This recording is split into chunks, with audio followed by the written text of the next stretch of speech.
हाय, hello everyone, welcome back. आज मैं आपसे बात करना चाहता हूं मेरे पोर्टफोलियो के बारे में। देखिए, मेरा पोर्टफोलियो अभी चल रहा है अराउंड 25 लाख रुपीस प्रॉफिट में। ये 70 टू 75 लाख रुपीस मेरी इन्वेस्टमेंट है। पोर्टफोलियो टच कर रहा है 1 CR के पास। ये सबको पता है। अब अब आते हैं हम कि भाई मैं फ्लक्चुएशन वॉलेटिलिटी से कैसे झेलता हूं। मैं बताता हूं। अक्टूबर 2024 में मेरा पोर्टफोलियो था 14 लाख प्रॉफिट में। ठीक है। उसके बाद पोर्टफोलियो अगले 3 महीने में ही पहुंच गया था 0 0 पर। ठीक है। 14 लाख प्रॉफिट का मतलब 70 लाख का पोर्टफोलियो हो गया था 85 लाख के आसपास। पर फिर वो वापस पहुंच गया 70 लाख रुपीस पर। अब मैं सोचता हूं कि मैं क्या करूं। बता यार, पोर्टफोलियो का सारा चीज लॉस में 0 0 पे आ गया। सारा प्रॉफिट बदल गया। तो 6 महीने के अंदर पोर्टफोलियो ने रिकवरी दिखाई। उसके बाद अप्रैल मई में वो पोर्टफोलियो वापस पहुंच गया था 15 लाख प्लस पर। अब मुझे मुझे ही पता है कि वो 6 महीने मैंने कैसे निकाले। क्योंकि हर 6 महीने में हर दिन जब मैं सुबह उठता था ना, और जब पोर्टफोलियो देखता था, अरे ये तो प्रॉफिट सिर्फ 2 लाख प्लस पर ही है, पोर्टफोलियो का प्रॉफिट तो 1 लाख प्लस पर ही है, पोर्टफोलियो का प्रॉफिट 0 0 पर आ चुका है। तब मैं ही बता सकता हूं कि मैं क्या सोचता था कि भाई जब 14 लाख प्लस था तब निकल जाता। क्या बेवकूफी करी तूने, क्यों नहीं निकला था ऑल टाइम जब तेरा पोर्टफोलियो इतना हाई था। तो ऐसे में मैं अपने आप को दिलासा देता था कि नहीं भाई, वैल्यू इन्वेस्टिंग करी है, लॉन्ग टर्म इन्वेस्टिंग करी है। हमने पहले से ही जब कंपनी के शेयर्स इतने सस्ते पर खरीदे हैं, तो ये वापस अपनी वैल्यू पर ही तो आए हैं। तभी तो मेरा प्रॉफिट और लॉस 0 0 हो रखा है। तो जब कंपनी अच्छा करेगी अगले साल 2 साल, तो मैंने अपने आप को खुद को क्या दिलासा दिया, अरे अभी पोर्टफोलियो बनाया है, अभी प्रॉफिट में आया था, अभी 0 0 पर आ गया है, पर कंपनीज को मौका तो दूं मैं बढ़ने के लिए, 1 साल तो दूं। तो ये सोचकर मैंने 6 महीना होल्ड करा। तो 6 महीने होल्ड करते ही पोर्टफोलियो ने रिकवरी दिखाई 15 लाख प्लस। ठीक है। पोर्टफोलियो वापस 0 0 से 15 लाख प्लस पर हो गया। मैंने तब भी अपना पोर्टफोलियो नहीं बेचा। क्यों? मैं कोई वहां बेचने के लिए थोड़ी ना खड़ा था। उसके बाद अगला 1 महीना और वेट करा। ट्रंप की पॉलिसी के बाद ऊपर नीचे हुआ था पोर्टफोलियो। अगले 1 1.5 महीने बाद मेरा पोर्टफोलियो पहुंच जाता है 10 लाख और उसमें प्लस हो जाते हैं। मेरा पोर्टफोलियो अभी करंटली चल रहा है 25 लैक्स के अराउंड पॉजिटिव में। ठीक है। तो पहले जब पॉजिटिव होता है तो 26 लाख 50,000 के ऊपर पहुंच जाता है। जब वो नेगेटिव में आया, अभी थोड़ा नीचे आया था, तो 23 लाख के अराउंड हो जाता है। तो ये इस पर फ्लक्चुएशन कर रहा है, अराउंड 3 to 4 लाख रुपीस की फ्लक्चुएशन चल रही है पोर्टफोलियो में। ये वॉलेटिलिटी का सामना करना पड़ रहा है मुझे। तो ये वॉलेटिलिटी मेरे लिए हो गई अराउंड 4 to 5% की ऑफ माई एंटायर पोर्टफोलियो। क्योंकि एंटायर पोर्टफोलियो पहुंच गया है 1 CR के पास। तो मैं ये कहना चाहता हूं, मेरा एग्जाम्पल लीजिए। मैं तो वैल्यू इन्वेस्टर था। मेरी मेरी जो पूरा पोर्टफोलियो है ना, उसका अगर आप पीई मल्टीपल देखेंगे ना, पोर्टफोलियो का पीई, मेरा पोर्टफोलियो का पीई चल रहा था 12.1 12.2। ठीक है। मेरे पूरे पोर्टफोलियो का पीई जब 12.1 12.2 है, और निफ्टी का पीई उस टाइम पे चल रहा था 21 22 का, तो मुझे था कि मैं कितना सेफ हूं। उसके बावजूद मुझे जब इतनी वॉलेटिलिटी देखनी पड़ी, पर मेरे पास सपोर्ट था कि जब जब तुमने पहले से ही इतनी सस्ती खरीद रखी है कंपनी, तो और कहां करेगी, अब वो गड्ढा करके नीचे तो जाने से रही। ठीक है। ज्यादा से ज्यादा मुझे था कि ये सस्ती खरीद रखी है, तो ये इसी लेवल पर घूमती रहेगी। इसीलिए वैल्यू इन्वेस्टिंग का मुझे ये फायदा मिला। क्योंकि मुझे था यहां रहेगी या ऊपर जाएगी, अब इससे नीचे तो जाने से रही। इस सपोर्ट से मैं अपनी पोजीशन, अपने पोर्टफोलियो को होल्ड करके बैठा रहा। उसके बाद पोर्टफोलियो ने जो रिकवरी दिखाई, 25 लाख प्लस हो गया। तो मेरे लिए तो अच्छी बात है। पर जो बाकी इन्वेस्टर्स होते हैं, अब मैं बात करता हूं मोमेंटम इन्वेस्टर्स की। ये मोमेंटम इन्वेस्टर्स आपको इन्वेस्ट करा रहे हैं कि भाई ग्रोइंग कंपनीज में इन्वेस्ट कीजिए जो 25 30% ग्रो कर रही हैं। ठीक है। वो वैल्यूएशन मैट्रिक्स तो देखते ही नहीं। वो किसी भी कंपनी में इन्वेस्ट कर रहे हैं, वो वैल्यूएशन मैट्रिक्स देख रहे हैं, 70 टाइम्स अर्निंग मल्टीपल है, कोई दिक्कत नहीं, 30% तो ग्रो कर रही है ईयरली कंपनी, इन्वेस्ट कर दो। भाई साहब, जब आप 70 टाइम्स 100 टाइम्स अर्निंग मल्टीपल देंगे किसी कंपनी का, उसके बाद कंपनी ऑब्वियसली फ्लक्चुएशन तो दिखाएगी, वॉलेटिलिटी दिखाएगी। फिर आप उस वॉलेटिलिटी में निकलने का सोचेंगे। तो भाई हमारे बस की तो नहीं है वॉलेटिलिटी में निकलने का। और वॉलेटिलिटी में निकलना पड़ता है, ये तो मोमेंटम इन्वेस्टर भी कहते हैं कि भाई कंपनी की जैसे ही ग्रोथ डाउन हुई, भले ही कंपनी लोअर सर्किट मार रही है, तुम अपनी पोजीशन काटो और नई कंपनी देखो जो 25-30% ग्रो कर रही है। तो आपको एक तरह से ऐसा ट्रेडर बनाया जा रहा है जो कि पोजीशन काटना जानता हो, है ना, जो अपने दिल पर हाथ रख के पोजीशन काट सकता हो।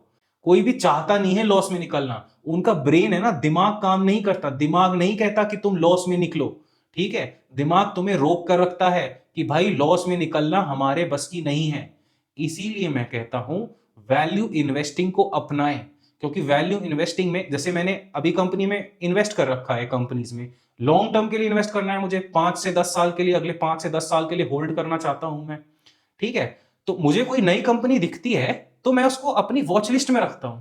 मैं कोई उसमें एकदम थोड़ी ना कूद जाऊंगा इन्वेस्ट करने के लिए। और मेरा पोर्टफोलियो अभी 25 लाख प्लस प्रॉफिट दिखा रहा है, तो ये यहीं के आसपास घूमता रहे, मुझे क्या दिक्कत है।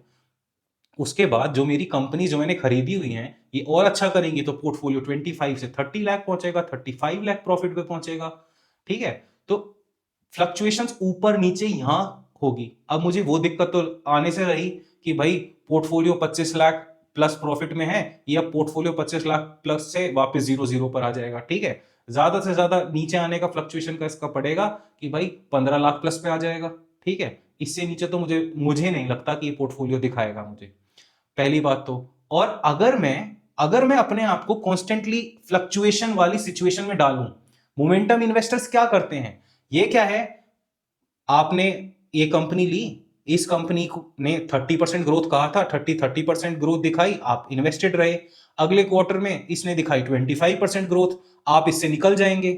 इस पोजीशन को काटा आपने 15%, 30% प्रॉफिट पर, ठीक है। तो आप ये पोजीशंस काट रहे हैं, पोजीशंस में एंट्री ले रहे हैं, तो ये आप अगर देखेंगे ना ओवरऑल, आप 20 to 25%, ज्यादा से ज्यादा 30% कमाएंगे। और उसके बाद आप अपनी पोजीशन काट के नई पोजीशन में जाएंगे। नई पोजीशन में क्या पता आपको वही 15% का लॉस हो जाए। अब आप क्या करेंगे, आप उसको लॉस में काटना पड़ेगा, क्योंकि मार्केट तो वॉलेटाइल है। कंपनी है, कंपनी कोई यूटोपियन वर्ल्ड में थोड़ा ना जीती है। यूटोपियन वर्ल्ड होता है कि क्या बोलते हैं, सब कुछ सही के हिसाब से चलेगा। अरे जिंदगी में 2 और 2 4 ही नहीं होते, 2 और 2 5 भी बताने पड़ते हैं। पब्लिक है, पब्लिक जो वर्कर काम कर रहे हैं आपकी कंपनी में, अब उन किसी ने कह दिया, मैनेजमेंट ने कह दिया 30% ग्रो करेगा। अरे वर्करों को कोई टाइम लिमिट थोड़ी ना दे रखी है कि वर्कर 30% ग्रोथ दिखाएंगे। क्या पता कोई अननेसेसरी प्रॉब्लम आ जाए, है ना। ये जो वॉर्स होते हैं, वॉर लाइक सिचुएशन आ जाए, तब तो कंपनी का एकदम से डाउन हो जाएगा ग्रोथ, या कोई पैंडमिक आ जाए तब तो ग्रोथ डाउन हो जाएगी। उस सिचुएशन को थोड़ी ना लोग बाग अपने दिमाग में सोच रहे हैं, जब किसी कंपनी को वो 70-80 टाइम्स अर्निंग मल्टीपल पे कर रहे हैं।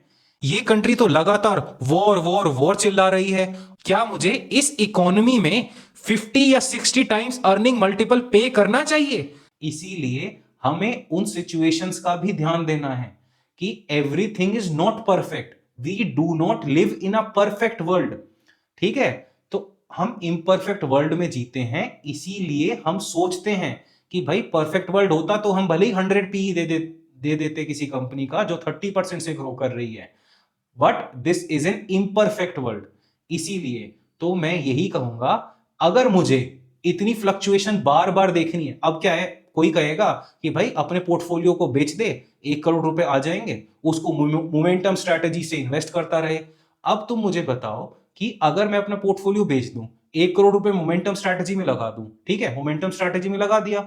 अब मोमेंटम स्ट्रैटेजी अगले क्वार्टर बढ़ जाएगा, वो अगले क्वार्टर कंपनी ने बताया 30% ग्रोथ करेगा, ठीक है, कंपनी ने कर दी 35% ग्रोथ, ठीक, और कंपनी का शेयर बढ़ गया 10%। मुझे तो होगा अचानक से कि भाई 10 लाख रुपए का प्रॉफिट हो गया। अभी निकलूं ना निकलूं, अब फिर मैं ये सोचूंगा, ठीक है। उसके बाद अब कंपनी कहती है, मोमेंटम इन्वेस्टिंग वाली कंपनी है, अगले क्वार्टर आया, अगले क्वार्टर में कंपनी ने कहा कि क्या बोलते हैं, हम तो 20% ही ग्रो कर पाएंगे। तो 10%, पहले बताया था 30% ग्रो करेंगे, अब हो गया 20% ही ग्रोथ। तो उस टाइम पर सारे लोग पोजीशन काट रहे होंगे। तो ऐसा भी होता है इन कंपनीज में, जो आप देखते हैं ना कि लोअर सर्किट लग रहा है। तो लोअर सर्किट क्यों लगता है? क्योंकि कंपनी की मैनेजमेंट ने जो कहा था उस लेवल पर वो ग्रो नहीं कर पाई। अब वो लोअर सर्किट लगा लगा के उसको नीचे नीचे नीचे नीचे लाया जा रहा है। अब अब मेरे जो 1 करोड़ 10 लाख हुए थे, वो क्या पता मुझे 90 लाख ही मिले। तो मैं ऐसी फ्लक्चुएशन देखना ही नहीं चाहता। अरे भाई, मेरे बस की नहीं है ऐसी फ्लक्चुएशन देखना। और ज्यादातर इन्वेस्टर जो मार्केट में होते हैं ना, उनको ये वॉलेटिलिटी देखना ही नहीं है। हाँ, क्यों अपने दिमाग को परेशान करेंगे? तो मैं तो भाई उन लोगों में से हूं, अपने दिमाग को मुझे परेशान नहीं करना। मुझे ज्यादा से ज्यादा ज्यादा मैं बॉटम फिशिंग में बिलीव करता हूं, कि जो कंपनी मुझे सस्ती से सस्ती मिल रही है, जिसका फ्यूचर मुझे अच्छा लगता है, कि जिसको मैं होल्ड कर पाऊंगा, ठीक है। तो मैं जो चाहता हूं ना, कि मेरा जो 25 लाख प्लस का प्रॉफिट, अराउंड प्रॉफिट दिखा रहा है मेरा पोर्टफोलियो, ये इतना ही दिखाता रहे या इससे ऊपर जाए, ठीक है। इससे नीचे ना जाए। मुझे फ्लक्चुएशन नहीं देखनी कि भाई अभी फिर दोबारा से 15 लाख हो जाए, फिर 10 लाख रह जाए, फिर पता चले 1 करोड़, 1 करोड़ रुपए मेरे 90 लाख ही रह जाए, फिर 90 लाख की बजाय 80 रह जाए।